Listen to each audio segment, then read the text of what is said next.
لیکن تیسری بات خطرناک ہے،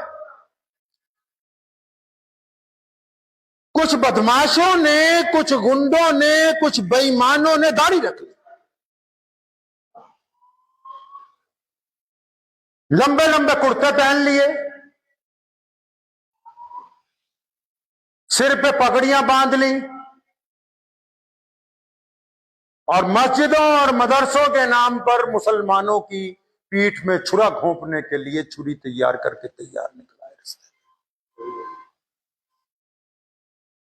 اس سے نقصان یہ ہوا کہ جن مدارس اور مساجد تک رقم پہنچنی چاہیے وہاں نہیں پہنچ پاتی۔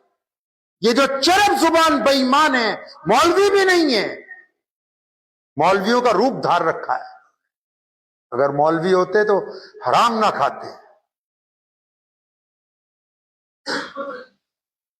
ہمارے یہاں پنجاب میں تو رواج چل پڑا، روز فون آتا ہے، کبھی گجرات سے، کبھی بمبئی سے، کبھی بنگلور سے، کبھی بھوپال سے، کہ جی فلاں فلاں سفیر آئے ہوئے ہیں، لمبا کرتا ہے، لمبی پگڑی ہے، لمبی داڑھی ہے، 5 آدمی، 6 آدمی، تو کچھ نہیں، مسجدیں بیچو کاغذوں میں۔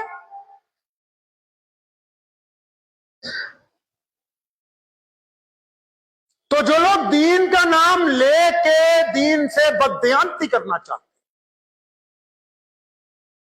ان کے بارے میں اسلام نے کہا کہ ان کو نہیں بخشنا۔ یہ جو گداگر مانگ رہا ہے، جھوٹ بول رہا ہے اپنے لیے، لیکن وہ اپنے لیے بول رہا ہے کہ جی میری بیٹی کی شادی ہے، میری ماں بیمار ہے، میرا باپ بیمار ہے، وہ اپنے گھر کے لیے جھوٹ بول رہا ہے۔ لیکن یہ جو بے ایمان کھڑا ہو کے کہہ رہا ہے کہ جی میں نے پنجاب میں مسجد خالی کروانے کے لیے پیسہ چاہیے، مجھے پنجاب میں فلاں مسجد گرا دی گئی تھی، میں نے اس کو خالی کروایا، اس کے لیے پیسہ چاہیے، جبکہ زمین پر اس نے کچھ نہیں کیا۔ ایسے بددیانتوں کو پکڑ کے لاؤ، پہلے تصدیق کرو، اگر صحیح ہو تو احترام، اگر بددیانت ہو تو مقدمہ درج کر کے ان کو جیل بھجواؤ، تاکہ مسلمانوں کی حلال کی کمائی ان بے ایمانوں کی کوٹھیوں کے اوپر۔ ان کی پہلی پہچان یہ ہے کہ یہ اکیلے چندہ نہیں کرتے۔ جو عام مدرسے کا سفیر ہوتا ہے، نیک دل لوگ ہوتے ہیں، وہ ایک ہی بندہ جاتا ہے کہ بھائی میں فلاں مسجد سے آیا، مدرسے سے۔ یہ 5 جاتے ہیں، گیدڑ ہے نا، گیدڑ سمجھتے ہو، گیدڑ ڈرپوک ہوتا ہے، تو یہ 5 6 جاتے ہیں، ایک کو بابا بنا لیں گے کہ یہ بڑا شیخ الحدیث ہے جی، نعوذ باللہ۔ یہ 5 6 جاتے ہیں، بہار میں، گجرات میں، مہاراشٹر میں، وہاں کے بھولے بھالے مسلمانوں کو بیوقوف بنانے کے لیے۔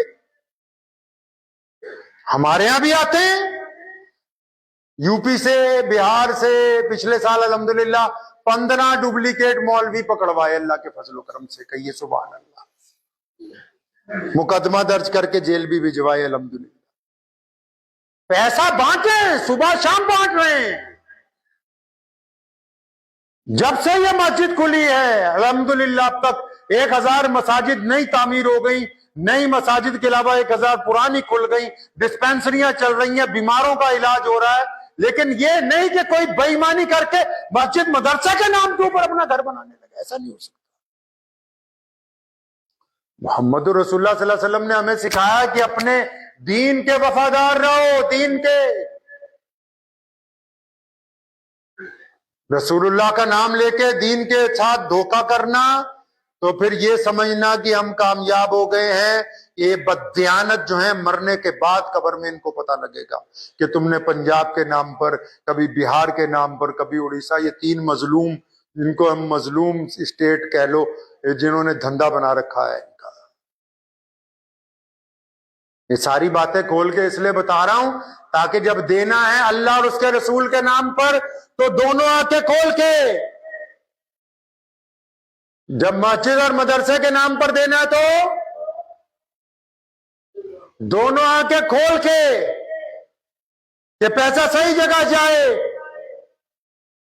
جب اللہ اور اس کے رسول کے نام پر کوئی مانگنے آ جائے تو دونوں آنکھیں جھکا کے بڑے آرام کے ساتھ جو کچھ جیب میں ہے اس بندے کو دے دیجئے، اللہ اور اس کے رسول صلی اللہ علیہ وسلم راضی ہو جائیں گے۔ لیکن جب اپنی امانت اللہ اور اس کے رسول کے گھر تک پہنچانی ہے تو پھر امانت والا جو ہے، جو درمیان میں ہے، پہلے ٹھوک بجا کے اس کو دیکھنا ہے کہ یہ بے ایمان تو نہیں ہے۔ ہماری تاریخ ہے اسلام کی، کوئی بجٹ نہیں، کوئی بڑے بینک کھاتے نہیں، لیکن اس کے باوجود بڑی بڑے لاکھوں مدارس مساجد تعمیر کر دی مسلمانوں نے، کبھی انکار نہیں کیا۔ قوم کو جب کچھ کہا علماء نے، اب بھی انشاءاللہ تعالی اب بھی رمضان آ رہا ہے، لوگ آئیں گے بہت، ان کا استقبال ہے، کوئی انکار نہیں ہے، لیکن اس کے ساتھ ساتھ بے ایمانوں سے مسلمانوں کو بچانا وہ مسجدوں کے پردھانوں کی، مسجدوں کے ذمہ داروں کی ڈیوٹی ہے۔ اس ڈیوٹی کے ساتھ یہ بات ضرور یاد رکھیں کہ بے ایمان پکڑنے کے چکر میں کسی ایماندار کی بے عزتی نہیں ہونی چاہیے۔ دعا بھی کیجئے، وقت بھی بہت ہو گیا ہے کہ اللہ